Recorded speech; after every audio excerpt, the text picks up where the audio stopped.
خدا را بین که عالم آفریده است، ز خاکی تر آدم آفریده است. برای سنجش هر بنده خود هزاران شادی و غم آفریده.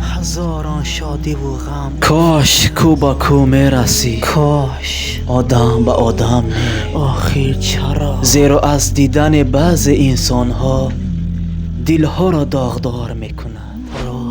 راست برادر، اتتاج نه. خانه‌ای که مادر نفس نکشد هیچ لذتی ندارد.